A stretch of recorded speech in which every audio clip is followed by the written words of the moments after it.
don't confuse the songs with your own life. I mean, they might have relevance to your own life, but a lot of things do. So we met, I'm just a guy, man, who writes songs. Yeah, I figured that if we met, I'd know just by reading it. But know what? It all fits. Anything fits. If you're tripping off on some trip, anything fits, You can radiate everything you are. You can penetrate anywhere you go. Yeah. I was just having fun with words. It was literally a nonsense song, See, that last album of mine was me coming out of my dream. You can last your whole life on that dream, And then it's all over. Can't get out of my bed. There's a thought crime running through my head. Can't take these rules, and people are fools who believe what they read and believe what they see. Believe what they see on the TV.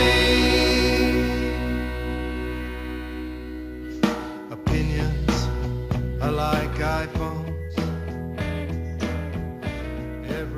Hello, welcome to episode 16 of Glass Onion on John Lennon, and very happy and very excited to present today a talk I did with a gentleman called Dan Richter.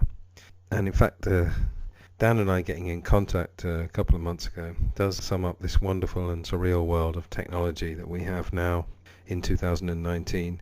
I certainly have my issues with technology, and in my English classes we talk about this a lot, how it perhaps impedes direct communication, and some people call it, 2 steps forward, 1 step back. But, just to introduce Dan first of all before I tell this story, he has a unique place in popular culture in that he basically lived with John and Yoko in the early 70s. It was heavily involved in the Imagine project that obviously John Lennon fans will know about. But he was also Moonwatcher, which was the lead ape at the beginning of Stanley Kubrick's film 2001: A Space Odyssey. And as you'll hear Dan say, he spent 15 months in close proximity with Kubrick. So he's basically been in intimate contact with John Lennon and Stanley Kubrick, who are two of my cultural heroes, let's say, and I'm sure that would apply to lots of other people. And with Facebook, I saw Dan was on there. We had mutual friends. Obviously now I'm in the network. It's not that difficult to get hold of these people, so to speak, not literally. So I shot him a message, and we chatted a little bit about John Lennon and Stanley Kubrick, and I invited him on the show, and he said, yep, fine. And that's how it happened, as easy as that. So we get into all kinds of interesting stuff. We have a couple of things in common. We're both teachers, we're both performers, we're both Stanley Kubrick fans, because Dan obviously admired him a lot, as he did John Lennon. So we talk about all kinds of things, creativity. He talks about being in India. Dan was at the heart of swinging London in the 60s, and obviously the John Yoko thing and the Kubrick thing. So loads of great stuff to talk about, and just been editing it today, Wednesday the 24th of July. And it was a great privilege anyway. So let's get straight to that, and I'll have a few words at the end. Enjoy.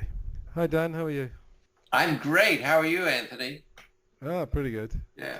Yeah, I've got plenty of stuff to talk to you about. Obviously, this is a podcast about John Lennon, so we will be focusing most on your time with John and Yoko. But as soon as I found out you'd been in 2001: A Space Odyssey and met Stanley Kubrick, I couldn't possibly let you get away without asking you about him. So we'll do that later anyway. But could we just start with your background? I have listened to a couple of interviews you've done, and I've got your Wikipedia page up here, so you might want to verify some of the things there. But you were born in Connecticut, is that right, in 39? Yeah, I was born in 1939 in Darien, Connecticut. It's a little sort of commuter town out about 35 miles outside of New York on the water. Very lovely, very a nice place. It's nice people are there, you know what I mean? Right. It's very comfortable, and nobody ever seems to have a problem.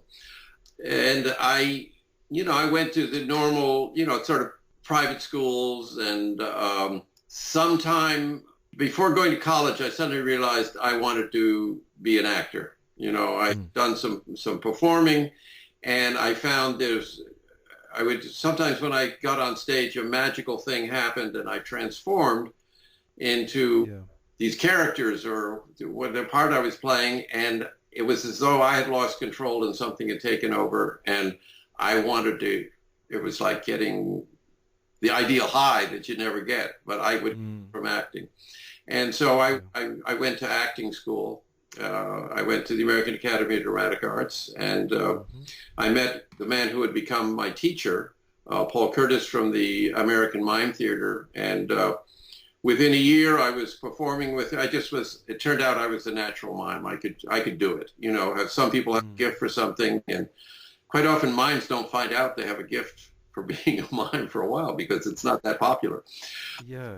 But I was very good, and I ended up teaching at the Academy, and I had a whole career as the lead performer there. I was very young, and I reached a point after a number of years where I just didn't want to become another modern dancer mime, you know, going to cocktail parties in the afternoon, just sucking up to people in foundations so you can get the next grant. And there must be more in life, you know. And I had been reading Aldous Huxley and, you know, folks like that. And I thought, God, I want to expand my consciousness and find out more and, you know, get deeper into what life means, you know, all this stuff that we got swept away by. And I took a year's leave of absence and went to India, hitchhiked to India, spending time in Europe to study it, or to do research at Bertolt Brecht's Berliner Ensemble and the Comédie Française and the mime studios of Lecoq. And then I was very interested. I went to Indian theater and dance, and I would go to performances of that, and ended up in Tokyo, where I was researching the No Theater and the Kabuki Theater. It's there that I met Yoko, and we became very good friends, and I needed some of my poetry translated to Japanese, which she did. And when I was in England a couple of years later, she turned up again, and we ended up getting apartments side by side. And so we had this great place. I was working for Stanley Kubrick, so I was making some money, and I guess she had some patrons, Peggy Guggenheim and people like that. And so we had a little bit of cash. And her husband, Tony Cox, found this beautiful apartment at top of Baker Street up by Regent's Park. And we got these 2 Mira apartments that took up one whole floor with big 11-foot ceilings and a birdcage elevator coming in between, and a balcony, a continuous balcony that all went together. So we could sort of open up the whole space. And Yoko was always having our people in the arts over, like, you know, Henry Geldzahler or whoever, and I had all these, you know, theater and you know, poetry people, and so we had a time of our lives there. It was very exciting, and London at that time in 1967 and 68 was just exploding with ideas and creativity and a new sense of freedom, and that's when John, who was in search of artists and trying to find more meaning in his life, because, you know, he felt he was only a rock and roll artist, you know, whatever that means. And he ended up becoming one of Yoko's patrons, and they fell in love.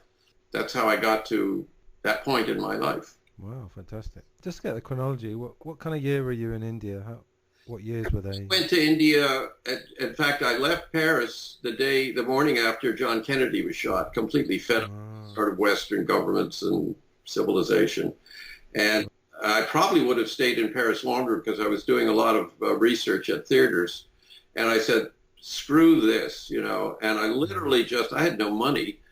I took a subway out to as far south as it would go to the end of the line and walked over to the Autoroute du Sud, you know, the southern route going south, and I put my thumb up, and a camion pulled over, and I got in. I picked up this buddy along the way, Eric Schwartz, and the two of us climbed into the cab, and the guy said, "Où allez-vous?" You know, and we said, "Alain," to India, and he said, "Woo, zut, allez, you know, let's go."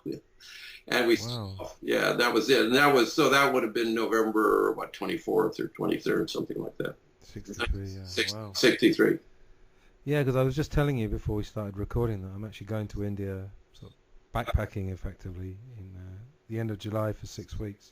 Great. Is there any way you could describe India to me? Everyone I've talked to said it's indescribable.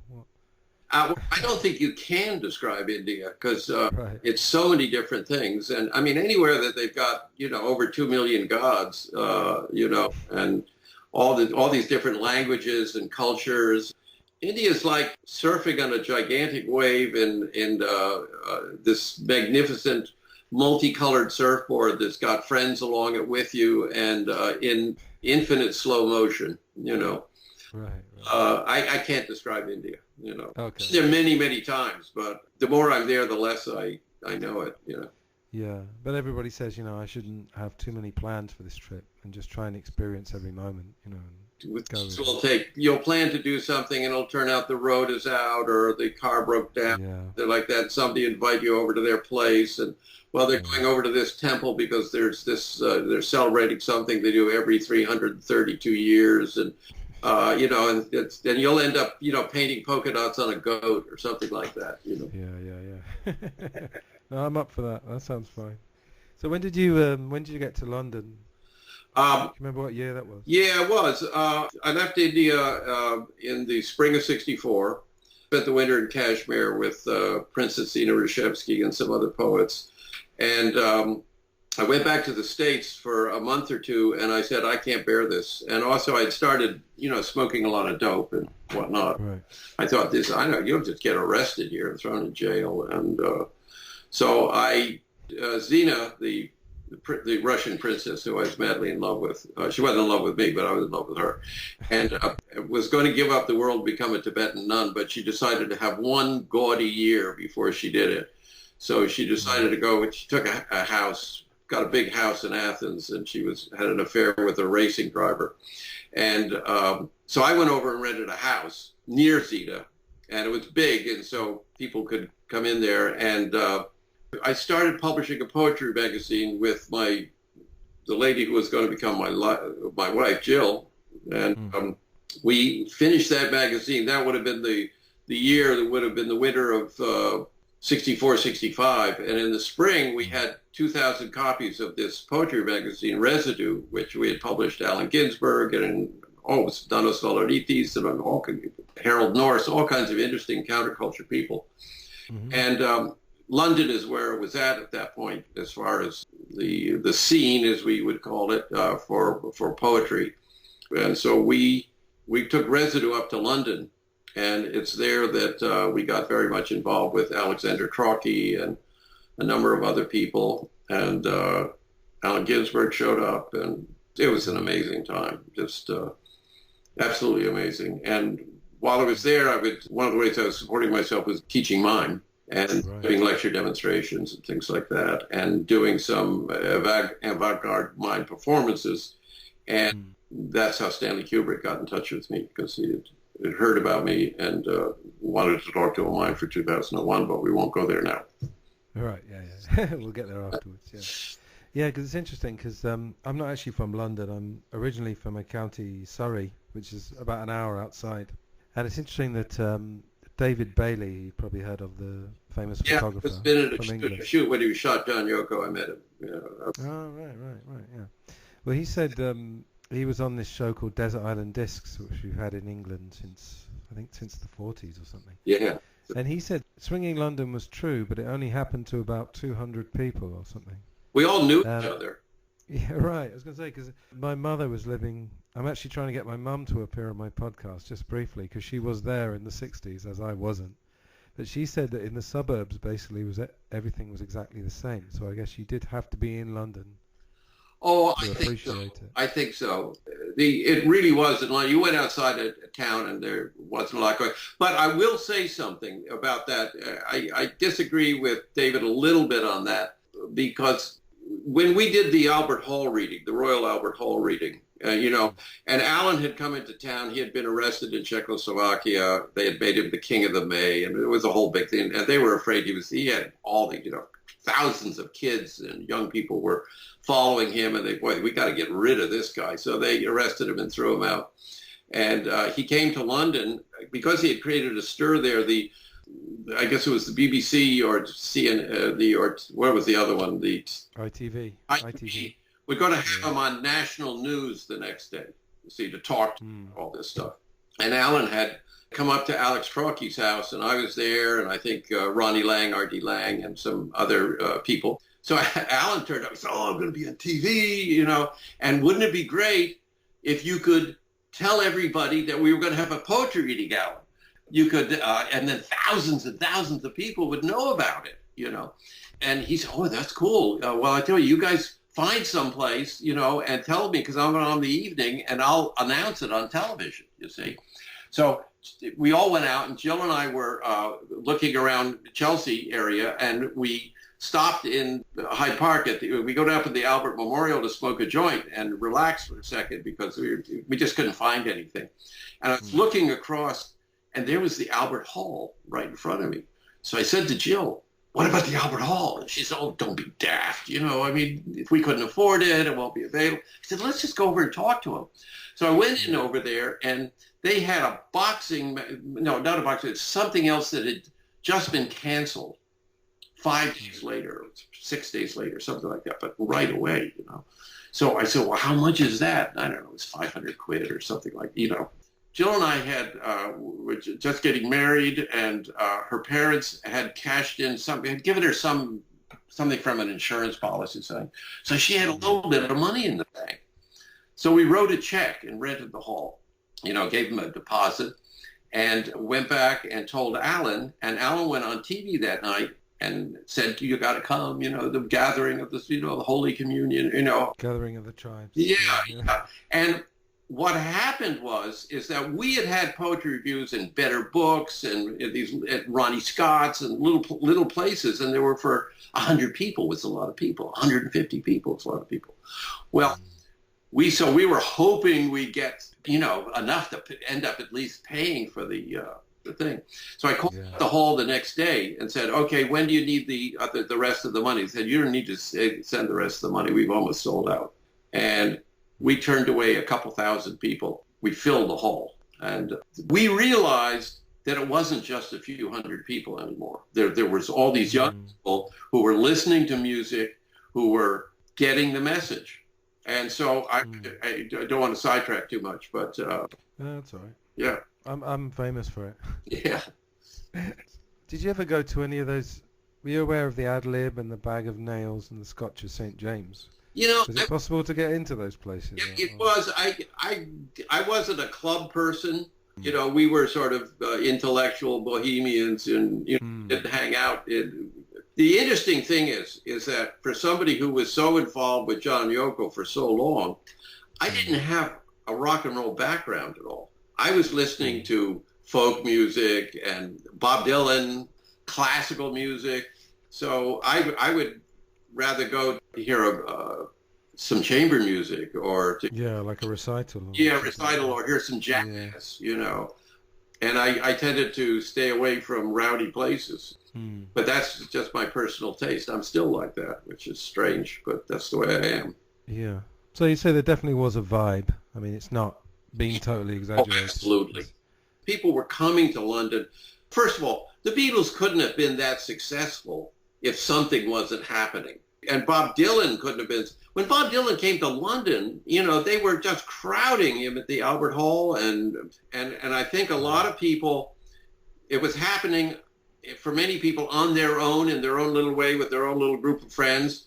But they saw this music and the stuff was coming at them, and they wanted to go some. So I think a lot of people came to London, you know, just because it was also, we'd have like be-ins at Hyde Park, and there would be thousands of people.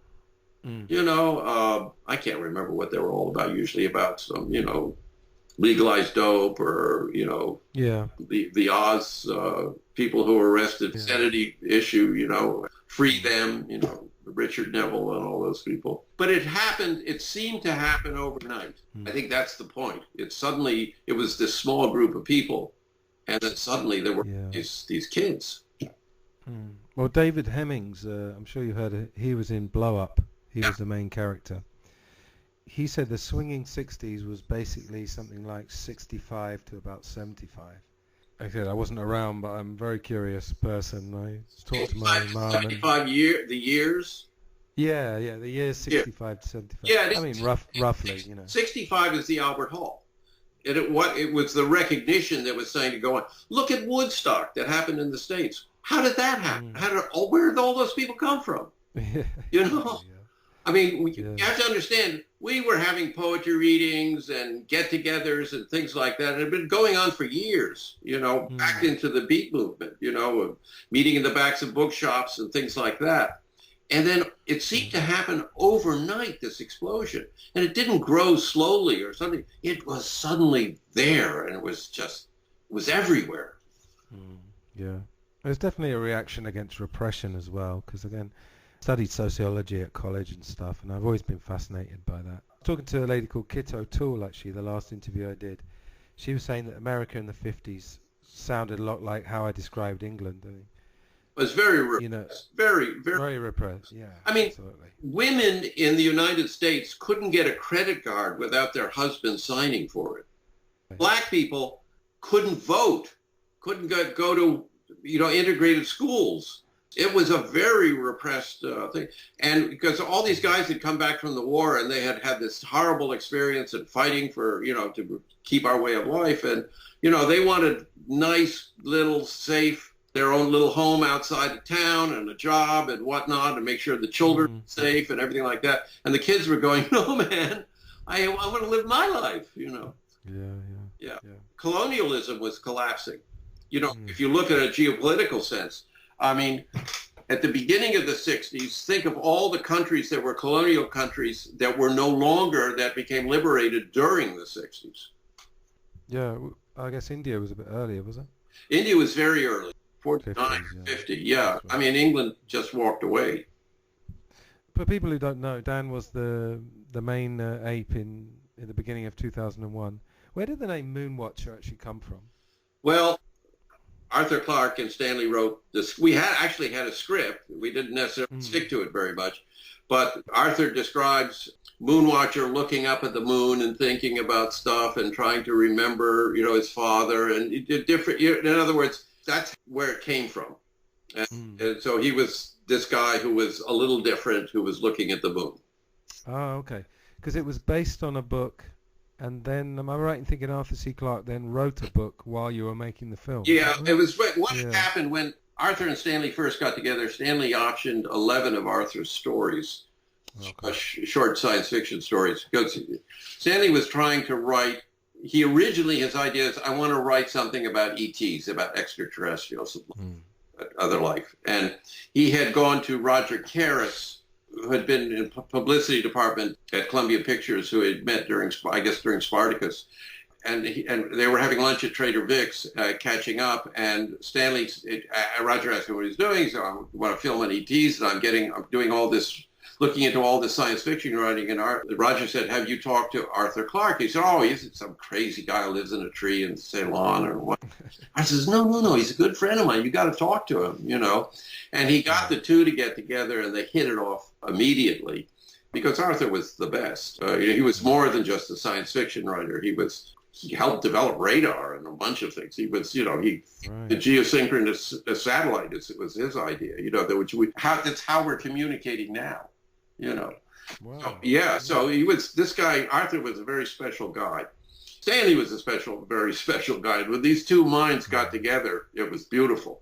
You know, and so one of the stories was called The Sentinel, which is about a race of people who are very advanced, and they're looking through the universe for somebody else to talk to. And it's a very lonely, they're not finding anybody, but they find this tribe of, we would call them man-apes now, but people are at the stage of still a couple million years away from where you could talk to them. So they leave a sentinel there to, so when they reach that point, they'll start meddling with it or whatever, and that'll send a signal out to them, and they'll know, oh, we have somebody to talk to. And it's the story that was the basis of 2001. Oh, fabulous. Now, actually, the curveball I was going to throw you was to do with, because I remember we did an animal study. I guess it's a part of every theatre course, I imagine. On your Wikipedia page, it said you and the others would spend hours watching apes in London Zoo. Yes. And is that right? Yeah. Yes. Well, I wanted to ask you, I do remember doing animal study. Is there anything kind of transcendent? I mean, I imagine you're spending hours a day being an ape. Is there something transcendent about it? I mean, are there things that you learn from doing that? Oh, of course. I mean, look, Yeah. I can't speak for other performers, but I need to find a character. And I also need a way into that character and that role. And one of the things we use in American Mime, which is what we call, we quite often use what we call a control, something that we can use that will dictate how the performance will go. And a control can quite often be an animal. Perfect example, I don't know if this is apocryphal or not, is Marlon Brando using an ape for Streetcar Named Desire. You know, as a performer, for instance, if I say, I want to be a skunk, I'm going to be this little skunk like this, and don't mess, look, I'm a nice guy, but just don't mess with me. You'll get a big fucking surprise. It gives me a character right away, you see. And so I had cast these guys. I developed the movement, which was quite technical because we had to move in different dynamics. And I had cast these guys who were all thin, young dancers. So I had to beat the dancing out of them. Literally, I had turned into a Marine sergeant, you know, and I just made them run laps if they made a mistake, and you know, carried a stick, you know, and I needed to get them to discover, you know, the movement then beyond what I could teach them. So we looked at a lot of the footage of Jane Goodall's apes that Hugo von Lawick had taken. We went to the zoo a lot. Zoo is a problem because it's like going to a mental hospital to find out what people are like, because you have all these poor animals who have been mentally destroyed, you know, and doing repetitive behavior things. And so, yeah, that wasn't the greatest. The Goodall footage helped a lot. But the zoo also gave us gibbons from the waist down, and I don't want to get technical here, but if you look at the way a gibbon walks when it comes down out, it's not good at walking, you know, so it has this sort of swaying, you know, walk. The gibbon from the waist down at half speed is the way we moved our legs. You see, the body up, most of the movements and behaviors and activities are chimpanzees.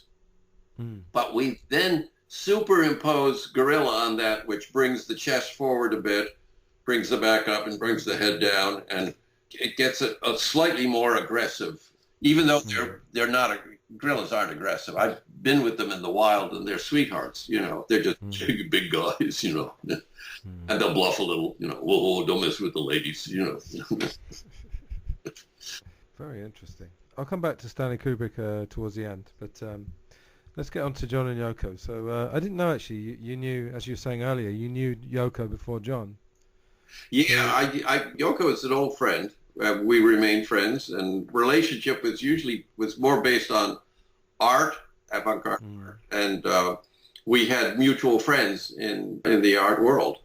Yeah, it's funny actually, because I'm a musician, and I know a lot of musicians, and some of them, our entire relationship is based on our art, which is music. And when you've got that common thread, I mean, it really does have a strong bond. It must be the same with acting, eh? It is. I mean, my strongest bond now is rock climbers and mountaineers. Right. I teach rock climbing, and I decided the last really 30 years I've just been climbing mountains a lot, and I love it. And it's all I have to think about is not dying and making good decisions and taking care of my buddies. And so most of my friends are younger climbers, which I like because I'm 80 years old. So I mean, hey, you know, if I hung out with 80-year-olds, I'd be dying, you know. Actually, can I quote something from your Wikipedia page? Sure. He's very active in mountaineering, having climbed over 500 peaks in North America. It's about 650 now. 650. I'll get them to amend that.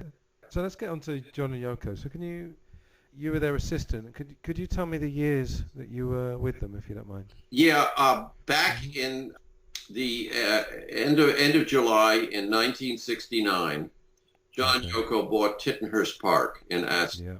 They moved in there from Kenwood, the house that John had just south of London. And Jill and I had just come back from the States, and we needed a place to stay. And Jill and Yoko were talking, and so Yoko said, well, why don't you guys stay in Kenwood's? Because it's empty, you know. So we went over there, and a couple days later, the Manson murders happened. So Jill called up Yoko and said, we can't stay here any longer. What happens if somebody comes to kill John and kills us, you know? So Yoko said, well, there's plenty of room over at Tittenhurst that we just bought. Why don't you come up and stay here? It'll be nice because then we can see each other, you know? And so we moved into Tittenhurst just as friends, you know, and during the process, they had all this renovation was going on, and John wanted to build a sound studio, and they wanted to have editing rooms and projection rooms and a whole office complex, so they wouldn't be dependent on the infrastructure that was provided by Apple downtown. So they could be free, basically, because they were getting so much flack from the office, and everybody just was beating up on Yoko terribly. And they just didn't appreciate it. And Yoko was had an active career. You know, she wasn't going to stop being Yoko Ono just because she had married a rock and roll star. And the people in the rock and roll business didn't get her at all. They just didn't know about that. So they would say, well, Dan, could you help out here? Could you help out? You know about, you're good at getting things done. And, you know, and I was, sure, I'll help out, you know, and so I supervised the renovation of the house and the building of the studios and whatnot. And I started helping out when they wanted to film something. I'd sort of act as a line producer or whatever. And, and then, it crept up on me, well, someone's really giving us a hard time. Do you think you could call them up and maybe resolve his issues? And, I call him, no, they owe me £8,000. Well, what happens if we give you $2,000? Would you go away? Yeah, okay, And then we were down in, Tony Cox had run off with Yoko's daughter, and we were trying to find her. And Yoko and John and I had flown down to Mallorca, and Tony was hiding Yoko out at the other side of the island in Monaco, a place called Monaco, where the Maharishi had some unfinished a complex that I guess they had bought into, and all the Maharishi people were staying there. And it was off season, and there were a lot of them there. And we basically went over and picked Yoko up. Yoko had custody. Tony did not, and he was in violation of all the custody orders.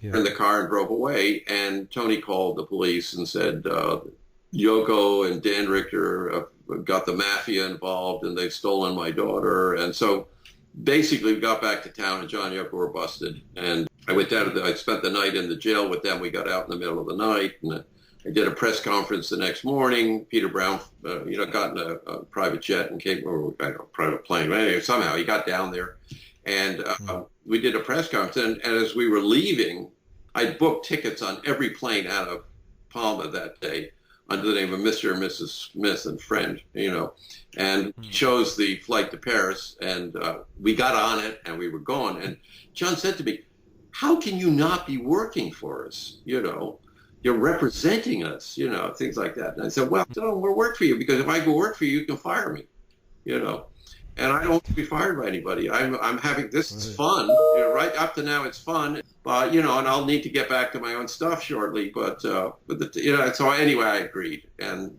it went on for another 2 years, I guess. I basically was their sort of main guy. So that was till around 71, is that right? No. Until they went to New York. No, I stayed on for another 2 years, because I kept an office at the Apple office in London. They had a lot of business to take care of, as you can imagine. And plus we were doing a lot of field work. And I kept an editing room in London, and we had an editing room in New York. And so we were working on projects just all the time. There's just a lot to do. Would you agree that their relationship was totally genuine, at least at the beginning, that they were genuinely in love? It always was. They fell in love. I mean, you can slice it any way you want, but they fell in love. And they realized immediately they were the kind of people that are life partners. I mean, they were, even when John ran off with May, Yoko in many ways encouraged that. She wanted him to assist them, and might as well do it with somebody who worked for them, And they had a very complete relationship, like one person when they were together. It was almost as if together they were more complete than alone. Yeah, they filled in each other's gaps. They really did. And they reached the point where, look at their drawings, you can hardly tell the difference. And they weren't doing it on purpose.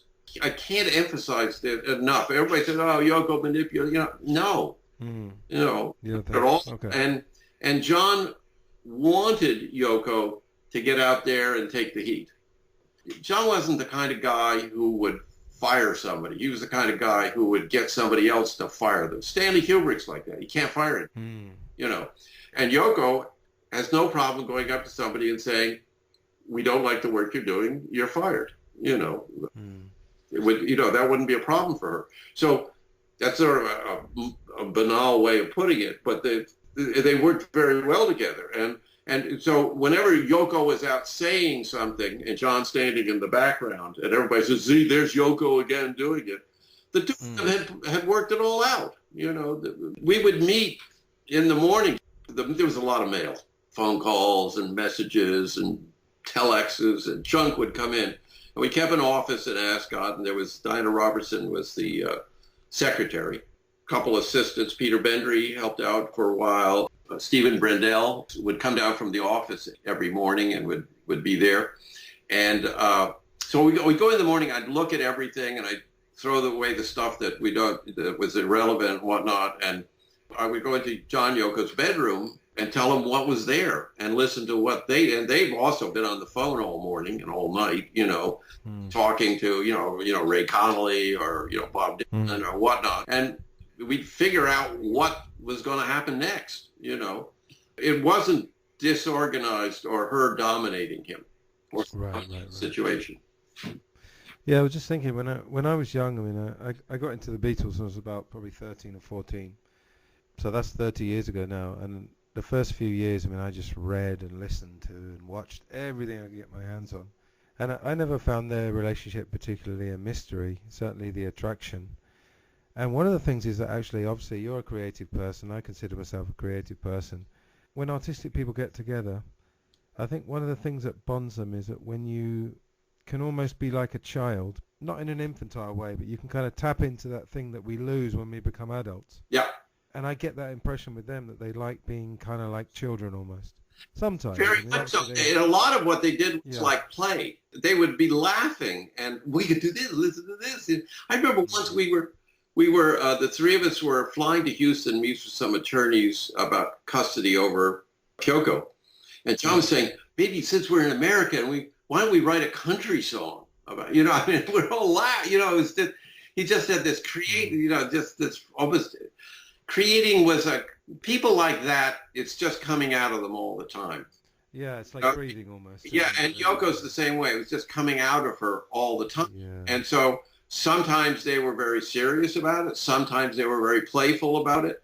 Sometimes they were very professional and work-like about it. They'd settle down. Actually, I guess we have to write the notes down at this point, you know, which usually Yoko would do a lot of that, you know, because she was trained in music. Yeah, that's right. So, I mean, you know, if I said to you, what was John Lennon like? I mean, like I say, that's probably a bit too general, but I mean, what was his general mood during the day? Did he seem like an upbeat person? Was he a little bit morose at times? Or? Well, it was humorous. Humorous, right. And perhaps he used humor as a defense or a way to move more comfortably through life. Look, when you're that big, you know, this is a guy who's written music for the ages, you know, the level of fame that's massive. You're afraid of your next song. Think about it. What happens if it's bad? Yeah. I've known a number of very famous people. It becomes a burden, the next thing I do. You know, if you just write lousy music anyway, you're not worried about your next song. You're hoping maybe it'll be a good one, you know. Yeah. But the more successful you are, the more difficult the next thing you do is, because you set a standard, you know. And can you imagine if I fell in love with you, I want to hold your hand. How do you top that? In my life, yeah. John had it in him. It always just kept coming out. I mean, and you knew it was in him all the time, because if you were walking along, three of us would be going along someplace to go say, and we'd pass a piano and you stop, pull it up, and just so you can get some of that that's going on in his head out and hear it, you know. Yeah. You know, I mean, love is the answer, which he used fairly later on. Mind games. Yeah, I heard that years before. He just hadn't found a place to put it. I do that myself, actually, and sort of in a community of a lot of musicians here. We all do a similar thing. I think most songwriters have fragments. I think my biggest horror, actually, as a songwriter is actually using absolutely everything I've got and thinking, well, tomorrow I'm going to have to go from absolutely zero. So I think a lot of songwriters, to curb that insecurity, they'll have a few fragments. Dylan does that. If you listen to Dylan, a lot of his songs, you can hear the sources from them, you know. It's not plagiarism or stealing or anything. It's just being part of the world that's around you and also reflecting the reality of the world that's around you. Seeing it in a new way, giving it a slight turn that presents it in a new light and gives it a new meaning. Well, I mean, they say things about, like, with writing stories, they say there's only 7 stories, and you know, and everything is a variation on that.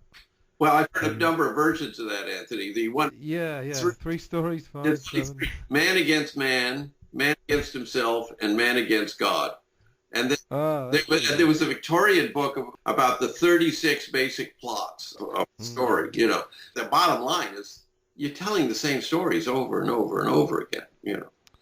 New ways to bring meaning to them, so to make them fresh again, make them meaningful again. Yeah, and it's so liberating when you see, I mean, some guy did a TED talk all about Dylan kind of stealing stuff, but he meant it like you said it. It's not stealing, because in the folk tradition, of course, melodies were out there, weren't they? Oh, sure.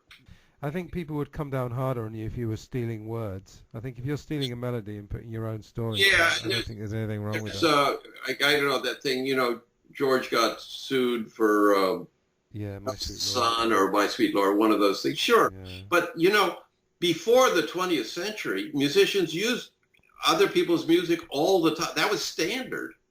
Yeah, I mean, particularly in opera, where these guys had to, you know, during the 1840s, 1850s, you know, guys like Rossini and Donizetti, they had to knock out a new opera a week practically, you know. Not only steal from other people, they steal from themselves. Mozart, well, anyway.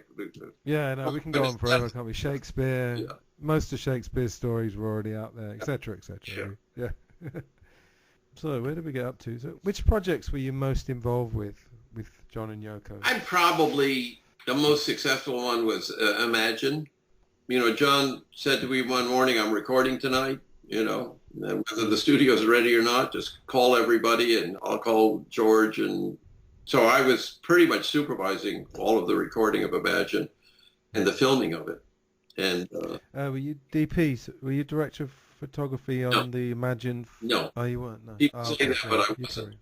The Imagine footage that was shot in England was mostly done by Nick Noland, guys working with him. Most of the cinematography for the Imagine film that was done in the States was filmed by Steve Gebhardt, Bob Fries, and Doug Ivey. Okay. Yeah. I think there's a bit of confusion with some Beatles fans, because there was another film called Imagine which came out in '88, which was John essentially narrating it, because it was bits taken from his interviews. But I think the one you were talking about came out in '72. Yes. Essentially, it was music videos, really, wasn't it? We started out that way. You have to remember, those days, you know, people were just starting. The Beatles had done quite successfully music video for the release of the Abbey Road album. They had also done Yellow Submarine. They had done Magical Mystery Tour, which wasn't that successful, but they had begun when they're going to do music to make some visuals to go with it, to show on TV, you know. The idea of getting things in theaters hadn't developed yet. So it was pretty much natural to film. Now, also, you have to remember, John Yoko were filming a lot at that time. They were doing experimental films like Two Virgins and Smile, Apotheosis, Erection, Rape. And Nick was pretty much their guy. So it was just natural for us. We're going to do it, man. Well, let's shoot some stuff, you know. That's what was going on. So originally, what happened was we started out we shoot stuff to go with the songs, and then they got really into the shooting of it. Then they got to New York, and Steve Gebhardt and Bob Fries were saying, oh, we could make a movie, you know, like that. Because you have to remember, in New York, Jonas Mekas had put together a John Yoko Film Festival, and we had made 2 films in less than 5 days, Up Your Legs Forever and Fly, to go for the festival. And we also showed, I think, 2 Virgins and Smile, and maybe Erection or Apotheosis. I'm not sure.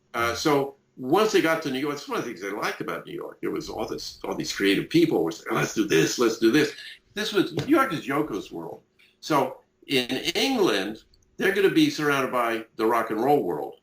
In New York, they're going to be surrounded by the art world and the experimental stuff and the avant-garde people. And they're going to be right in the middle of it. While in England, they've got all these people saying, what are you doing that shit for? You know. So when they got there, they originally, I was trying to do a distribution deal for a feature-length version of Imagine. I couldn't sell it to anybody. And John asked me to show it to Lou Grade. You know, you go in, it's like Jabba the Hutt, you know, sitting there at this big cigar. Yeah. How are the boys doing? You know, there's boys to them, you know. Yeah. And I said, well, Sir Lou, you know, John wants you to look at this. I'll see it. I'll have some of my people look at it too, you know, that kind of thing. And I went back and said, I can't sell this thing. I don't want John to think that I love the guy, you know, but I can't sell this stuff. It's wild, isn't it? Some of the stuff on there. Oh, yeah. When they're doing the chess match and they keep putting the pieces in their mouth, and then the one I liked, actually, I can't remember which song is it where he's playing pool, but the balls just keep accumulating on the table. Oh, yeah. I can't remember. No, I was going to say that I think the art is still very relevant, or it's still quite progressive. I always like that pool table one because I mean, I don't need to tell you this, but for the listeners, art really, I don't think the creator of a piece of art necessarily has to know what it's about or is even the definitive voice on what it's about. And funnily enough, when I was watching that pool table thing, basically what happens is they don't pot any balls, and balls keep accumulating on the table. It struck me as, I don't know, something, I had a dream that was exactly the same a few years ago. I took it as some kind of weird metaphor for life, that small problems keep accumulating. Yeah. And you can never quite sink them down the pockets. I mean, that's just my interpretation, but wouldn't you agree? I mean, anyone's interpretation is as valid as anyone else's, really, especially when it's kind of abstract. I think so. And you know, perfect example that from my experience is Stanley Kubrick hardly never discussed what his films meant. Because the minute he knew the minute he did, he would be defining it. He would lock it in. And the thing about art is that it can touch many people in many different ways. And it wouldn't be art if it was literally and specific. Art by its own nature is abstract in the larger sense. I mean, I suppose commercial pop songs, something like that, the meaning there is fairly literal in the lyrics, I suppose. Yeah, but why it works, it doesn't work, it's not necessarily. Why does one song work? So you'll have a band who'll have just one song in their career, and they can't get back to that place. Well, what is that place? How do you define it? Yeah. You can use words to define it. The thing about art is that it touches you. It doesn't enter through your brain. It enters through your good art through your heart and great art through your soul, you know. Yeah. Have you ever read the book The Beatles and the Avant-Garde? Or have you read many Beatles books? No, I tend not to read them. Right now I'm reading the letters of James Joyce. You know, go figure. And the Decline and Fall of the Roman Empire by Gibbon. So that's the kind of reading I do. Yeah, if I'd been involved with a very famous person, I'd probably get so fed up of reading lots of inaccurate information about them. Well, that's what happens. You know, then it's like right now when you called, I'm just composing an email back to somebody who's got the Albert Hall reading all wrong. So if I read, then I'm going to have to get involved. And people send me stuff. I mean, you know, the books pile up, you know. Yeah, I can imagine. Yeah. I just give them away. Well, I haven't got any books to send you. I'll send you a link to my blog. But there you go. Did you see John composing songs? Or I think what you said earlier, I can imagine that it was kind of going the whole time. But were there any songs you actually saw him specifically compose, or not? I guess I saw him composing he would, you know, he spent a lot of time in his bed with the television in front of him, with his guitar and a telephone and some dope. And he was composing all the time. He was working on stuff all the time. It was in his head all the time, you know. Yeah. It just kind of, and I don't remember specifics. I mean, I do certainly remember when we're recording, making changes and things like that. And, you know, because like all really the big ones, he was not afraid to change and adapt. And, you know, I think he understood to get to the very top, you can't sort of get possessive about what you're doing all the time. Oh, it's mine and I'm not going to change it, you know. You know, some guy comes in and says, yeah, it's great, but if you did it at a little slower tempo, it might be really good. No, it's just this. Yeah, let's try that, you know. Yeah. So the creative process, I think, was a constant for John, and you observed it if you were around it. Yeah, when you were saying being in his room with dope and everything, I kind of get a bit annoyed sometimes when people talk about him, and I don't know if you agree with this, but I think there's still quite a naive attitude to drugs. Like, people who've never done drugs, they probably hear about pot or weed or whatever, and they think you can't function. So the 75 to 80 period, which was the 5 years where he quote-unquote retired, even though we know that, again, he was composing all the time. He just wasn't getting around to finishing it. So, I mean, there was a book by a guy called Ray Coleman, which painted it that he'd resolved all his issues and he was very happy by 1980. And then the Albert Goldman book, which I'm sure you've heard about, if not read, was kind of the opposite. He was a zombified drug addict. Goldman's book is bullshit. He quotes me in there saying stuff that's just I never said to him. You know, he originally got to me by saying that Yoko had sent him, you know, so I talked to him. Then Yoko told me I never sent him. I wouldn't talk to that guy. He had me saying things that were just not true. And I read a number of stuff in that book. I couldn't read the whole book. I only got through about a third of it before I just, you know, went, ugh.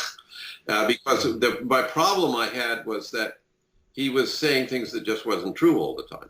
I sort of feel there's two kinds of writers. There's the kind who's trying to get to the truth, cut through the fog and all the things and get to the real story.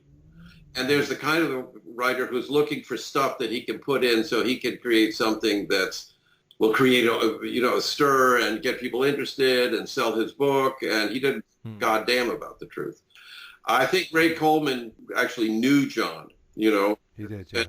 And he's knew him over time, and he was a real source. I think John was. I don't think anybody ever resolves all their issues. You know what I'm saying? So I wouldn't say it was night and day, you know. He went from dark to light. Yeah. But I think he did resolve a lot of his issues. I think the time with May helped him resolve because he was a bad drunk, you know. Yeah. I almost killed somebody at Paul's 21st birthday party, and so he was careful. Bob Willer, yeah. He was very careful about drinking, and so he would usually just, you know, drink a Coke, you know, or something. And I think he used cocaine occasionally, but technically they're not addicts because they can walk away from it, you know. Most people can't. But the grass was, in many ways, instead of taking a drink, you take some grass and relax, and I think it was more of that. We also have to remember that during the early 70s, everybody was smoking grass. I mean, it was everywhere.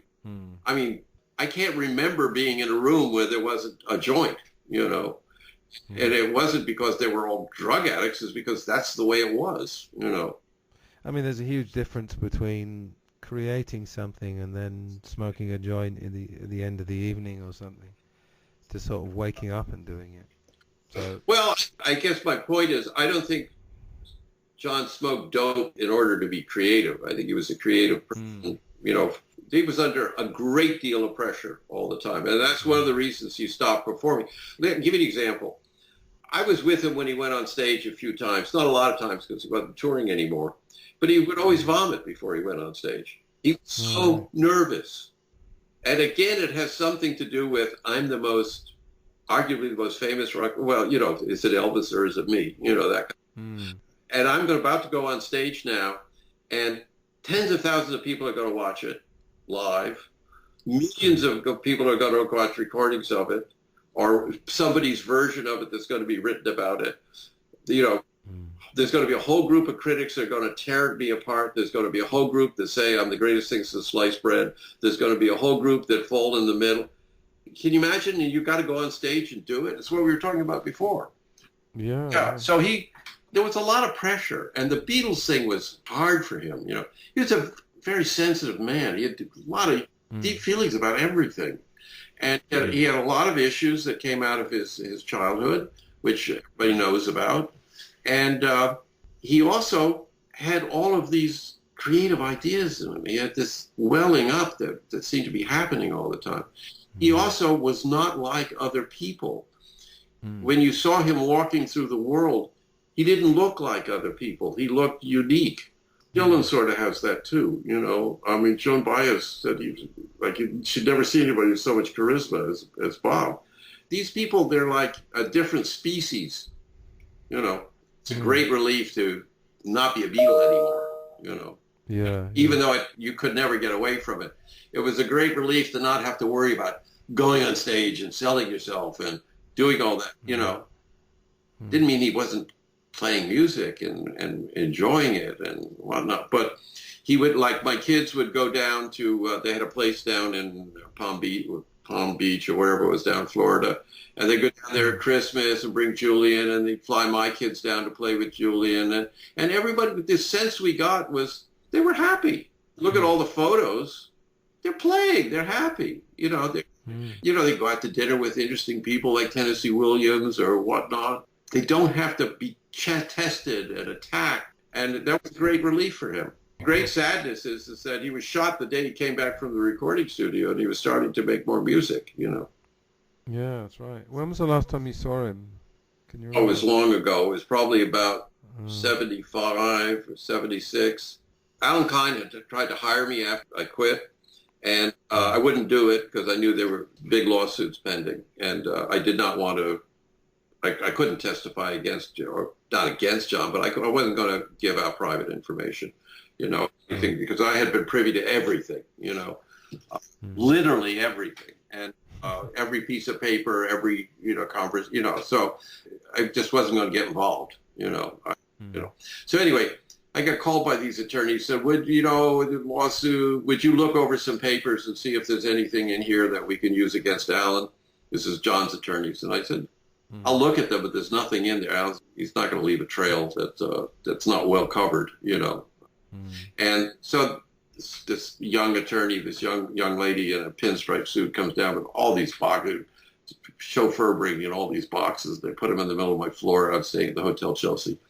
And so I'll get back to you in a couple of days, So I looked through it. Nothing there. Nothing. And so I called them. I said, they said, well, can you come up for a meeting? And I said, sure. And then we went up to, I think it was Alan Arrow, one of those showbiz attorneys uptown at Black Rock at CBS. And 20 floors up, 25 floors up, gigantic conference room. And there's a table and all the boxes are laid out. And there's a row of attorneys on either side. And there's John at the end singing Danny Boy as I walk in. There's nothing in here, is there? I said, no, John, there's nothing in there, But did he seem any different to when you'd been working? I'm still John, Still John. And so then he said to the attorney, "Is some place where Dan and I can be alone?" And so they took us into an office, and it was really strange because you could see his face change. He stopped being John Lennon, and he turned into John, and we hugged, and And I was wearing the button that he had done for the Robert Fraser show with nothing on it, a button with nothing. He said, "Wow, look at that, man." And then we talked for a little bit, and he said, "I guess I got to go back out there with that bunch of suits." And I said, "I know." And he straightened his hair, and he turned back into John Lennon, and he went back out. And that was the last time I saw him. And I went up to Dakota a couple times. Jill was helping Yoko out with some things. But I never saw John. I think he was off with May or whatever. One time he was out. So it just happened that we didn't see each other again. I still see Yoko from time to time. I saw her about a month ago in L.A., the Disney Hall. They did a performance of some of her work, and I went backstage and saw her. Oh, great. Yeah. I mean, when he died, obviously, in 1980, did you ever have any feeling during the 70s that something might happen to him? I mean, how dangerous do you think it was to... I had that feeling all the time. Right. And the reason being is that all kinds of strange people were attracted, and used him as a thing. As you know, in the Imagine film, you see Claudio, the young boy. Oh, yeah. Vietnam vet, wasn't he? Yeah, and Claudio had as I said, I go in the morning and look at everything before I go in to see John Yoko. I go into the office we had there. And there was this telegram saying, I need to visit you and look in your eyes. So I said to Diana or Stephen, let's look into this. Let's find out who this guy is, and these telegrams kept coming. And I guess we traced it back to an army hospital around San Francisco. And I think he was like a shell-shocked vet, and persistent, So I thought, we're going to see him. I just know we're going to see him. And a couple of weeks later, he was outside the gate, And the police came and we said, John said, don't let them hurt him, And so they took him into town and released him in London. And he came back again. So, and I went up to John and I said, why don't you just let him look in your eyes? We'll be there. We'll have a lot of people around you. It's not going to hurt you, but maybe that'll do it, and then you won't have to have him arrested or anything like that. You won't have to be hurt. That's what he wants. Do it. So we did. They said, wow, Nick was there shooting. So I said, let's shoot it too, take advantage of it. And John's reaction was wonderful. And then he looked at it and said, when's the last time you ate? And we took him and, he ate with us, at the big table. And, yeah, you can see that as well in the footage, can't you? Yeah, and then he went away. But the point is, people were drawn to him, Yeah. I was always very careful. We were going to meet Dylan, the Plaza Hotel. Going to go into the main entrance, pull up the side entrance. I'd get out and go look around, just check the people, and I'd go back to the thing. Okay, let's go. And we'd walk through. And then that was the whole other. Some security guy came running at us, and I thought he was an assassin because he didn't identify himself. And he reached inside his pocket like this, and I go, oh, shit. And I got up in front of him, put my hands up, talk to me. I figured I'd stop him, hopefully stop him. And it wasn't a gun. He pulled a badge out. Say, right. Is there anything Mr. Lennon needs? Yeah, you to play. And Bob was standing right by the elevator in an old military jacket and the hat pulled. I'm glad you couldn't tell it was him, And he's laughing, the elevator. But you always were worried about it. And you knew that if nobody knew the schedule, you wouldn't tell anybody where we were going to the last moment, But it was it's always there. Yeah. If anyone really reads a lot of books about famous people, you start to think, I really wouldn't like to be that person. Yes. Obviously I wanted to be a Beatle when I was young and probably when I was older as well, actually. I don't know many very famous people that are that happy.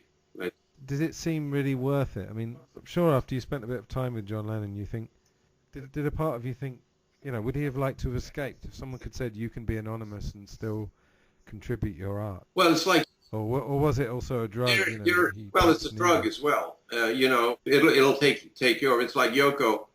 I went to see her backstage last month in London, there's all these people and like that. And she's always wears the same clothes now. And she's Yoko Ono, and surrounded by all these people. And outside this massive people that are waiting to be let in and to photograph her and whatnot. And she has to be always, the hair's got to be right. Everything's got to be right all the time.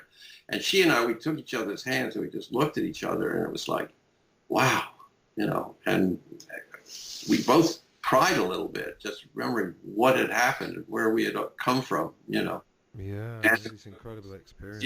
And so she's going to have to be that till she dies. And you see that with famous people, they change. They become... They go into character, basically. Yeah. And they're stuck with it. They can't get out of it, And also... Yeah.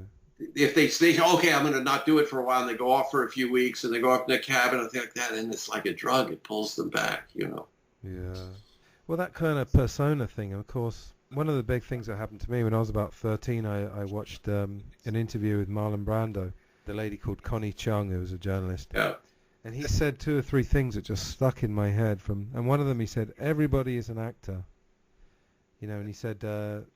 She was saying, don't you know that everybody thinks you're the greatest actor in the world? And he says, that my dog over there, he's the best actor in the world. He knows exactly what to do. Yeah. But, and you've been a teacher as well. I mean, I'm a teacher, and when I go in the room, this energy hits me. Although I'm more or less being myself, and one of the reasons I like my job is that I don't have to really be anybody else, there is that kind of thing that happens. You know how to do what you need to do. Yeah. You know how to be that authority figure. And John Lennon, if you think of it, a famous person as almost an authority figure in that people feel inferior to them. You know, you learn how to play a crowd. You know, play in the best sense of the word. You know how to be around 10 people, you know. Because most people can't do that, Yeah. you know. If you get them to, like, make a speech in front of 10 people, you know, I see it with my students. They kind of go to jelly, a lot of people, so... Yeah, you know, after I retired, I became a Hollywood businessman, you know, Hollywood executive, and you know, we're the largest supplier of software and systems to the entertainment industry and payroll and whatnot. You know, there'd be big getaway to introduce a new product. So like they put me in a suit and have me go out and talk because I could get in front of 300 people without a script and talk. You know, make them laugh. No, I'm the same. You know, I don't have a problem with it. And I don't have to think about it. It just comes out of me. It's there. And that's because of my years as a performer and a teacher. You know? Yeah. No, I mean, I'm the same with music. If I have to give a concert and I'm feeling tired, the tiredness just goes away. It's a funny thing. And with, I think with teaching, I feel like now you could put me in a room with no material and I'd be able to do a class in a couple of hours. Sure. Because you just get that, you know, and I've done some podcasting and I feel like I can talk. They're invaluable skills, I must say. Okay, Dan, just before I let you go, I would like to talk a little bit about Stanley Kubrick because I would say there's a certain group of people from, say, the latter half of the 20th century. It would probably be John Lennon, Stanley Kubrick, probably Marlon Brando, maybe Bob Dylan, maybe Orson Welles.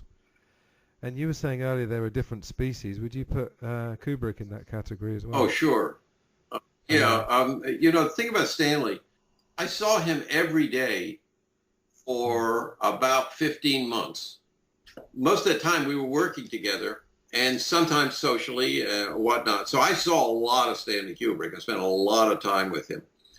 And he always knew more than everybody else in the room by not a little bit more, but a lot more.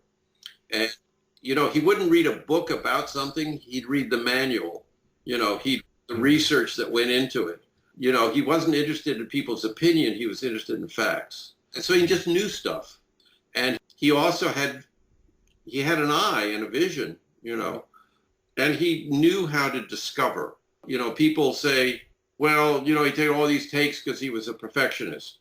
That's one way of looking at it. But the truth of the matter is that he would discover something new, and he was always looking for something new to get it to the next level. He never said, well, okay, this is really good, so let's keep it. He'd say, let's do another take. Maybe we can go beyond good. Maybe we could get to, let's do 20 takes more? Wow, we got to excellent. Maybe if we did a few more, we're pretty good here, but let's go back and do some research, and we'll come back and shoot on this again in a couple weeks, and we got it. You know, he once said, you need 5 or 6 incredible, I forget how he put it, but incredible moments in a film. That's what you got to have. And he wasn't going to settle until he got them. He didn't want to just do a great job. He wanted to go beyond all the time. And he was capable. He had the eye to see it and the sense to be aware of when he was there. Because most people don't know they're there. Everything they experience, they base on past experience. Being able to have vision to see what's coming, it's a very rare thing, you know. Stanley had that. I think Dylan has that, and I think John Lennon has that. And they get it by being who they are. People at that level aren't similar. You know, they're completely unique. Yeah, it's just like a higher plane, isn't it? Yeah, and there's not a lot of people wandering around up there, you know. But of course, these people don't come out the womb fully formed, so there must be an extra sort of curiosity that would make him, Stanley Kubrick, read, 10 books instead of 2, or... Well, there must be certain qualities that come out. A lot of it is going for more, is reaching for, having this thing where this is good, like I was talking about before, this is good, but maybe it could be excellent. With Stanley, he'd say, well, we have so many rushes. We were shooting on 9 stages, Everything was being done in the camera. There was no CGI or anything at that point. And tomorrow we're going to have rushes at 4 a.m. And nobody said, what? Said, okay, Stanley. And because, well, it's about 3 hours of rushes.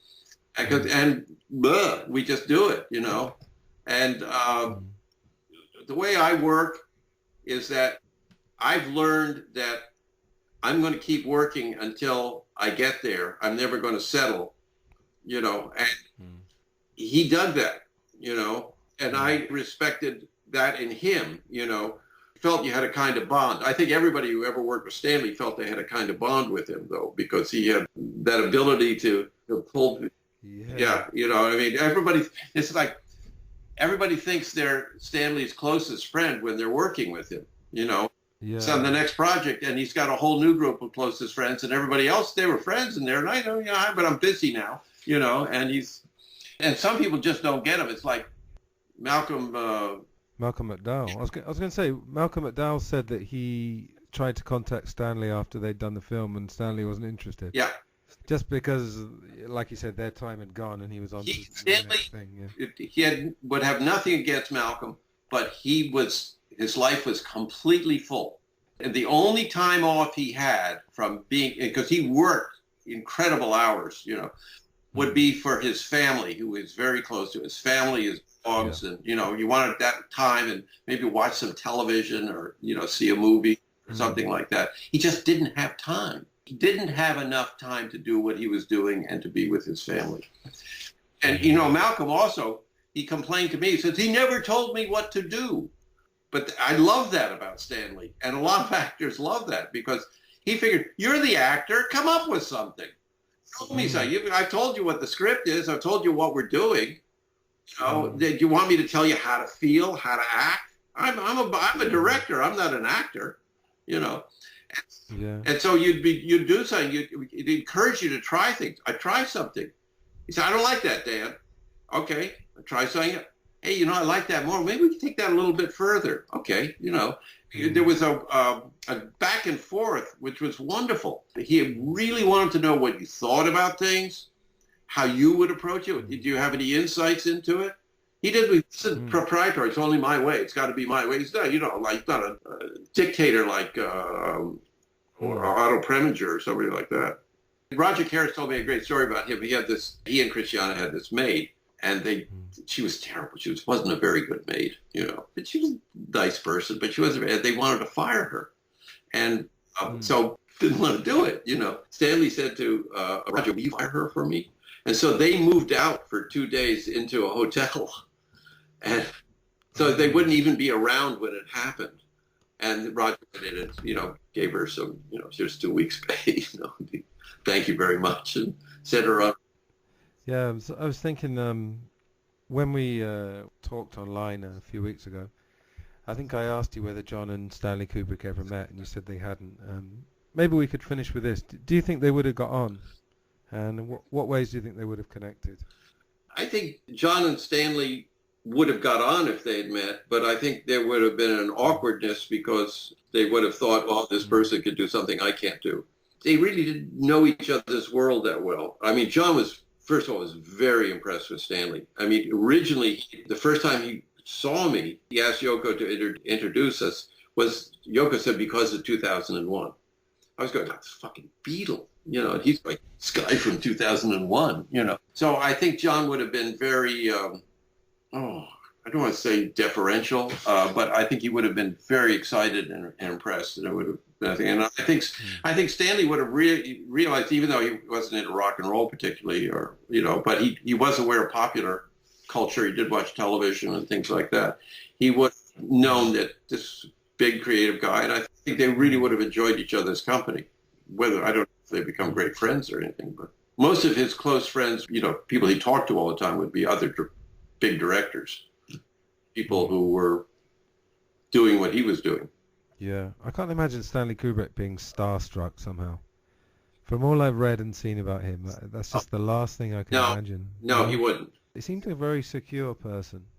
Did you get that impression? Stanley Kubrick, I mean. Oh, yeah. The only problem is he did have trouble making decisions, settling, as what we said before. If you know that if you just keep working at it, you can get better and better and better, where does that end up? So that if you look at the time between pictures, it gets longer. And so finally, Eyes Wide Shut.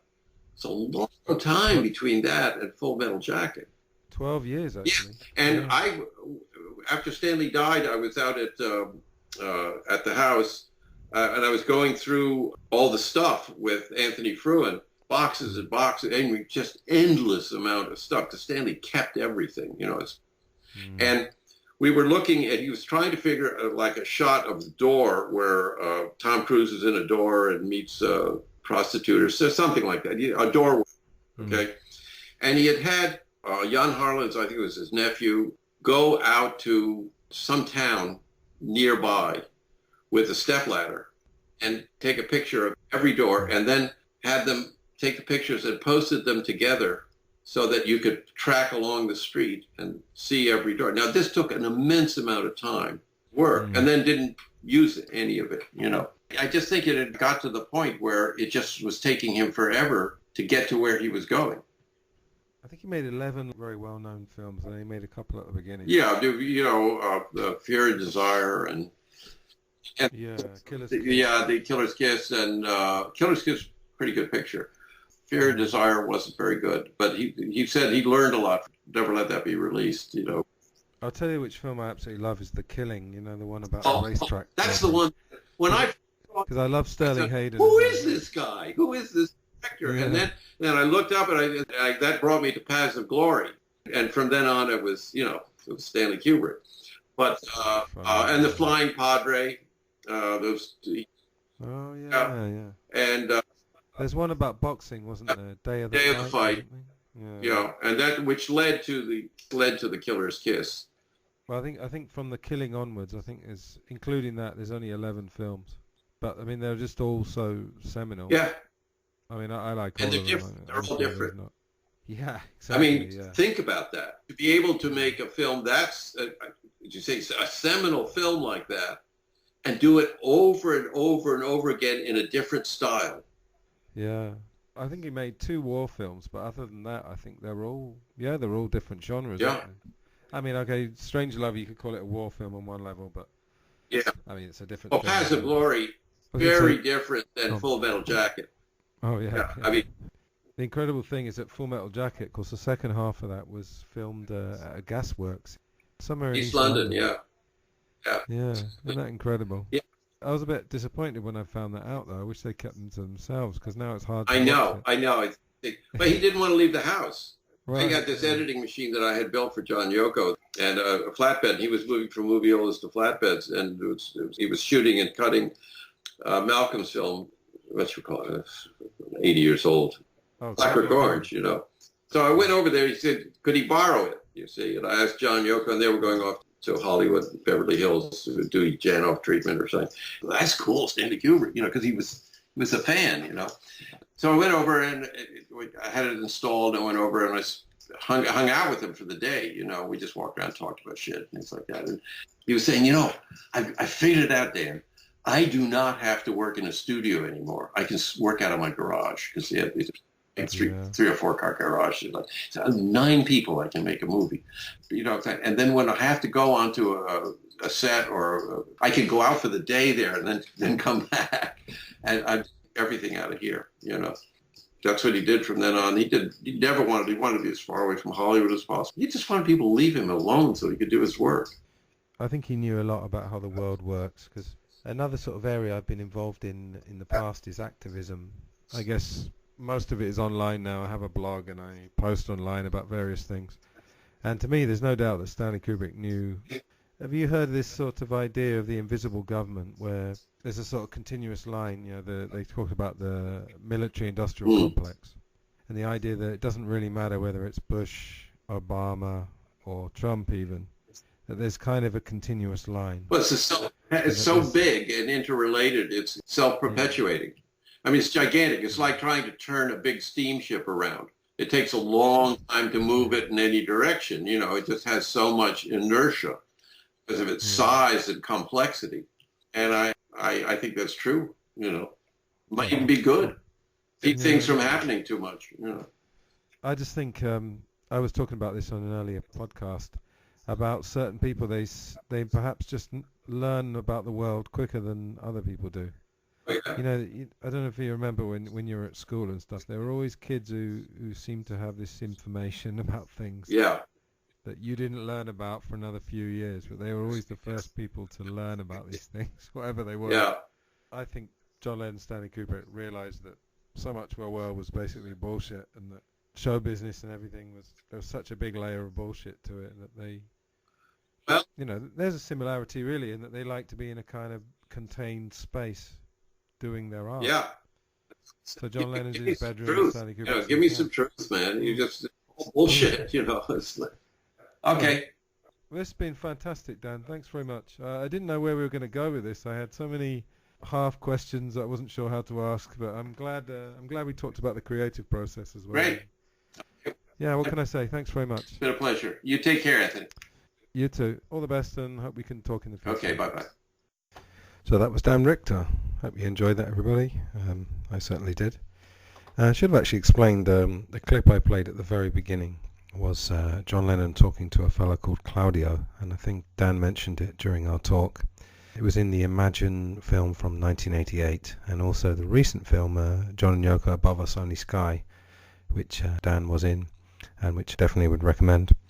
And I think it really highlighted, if you watch the whole clip, just talking to him like a normal person, because this guy had been trying to communicate with him, and he, as Dan said earlier, he basically said he wanted to look into John Lennon's eyes and see if I don't know what he wanted to see exactly, but and Claudio had been in Vietnam, and he was suffering from shell shock or PTSD, whichever you want to call it.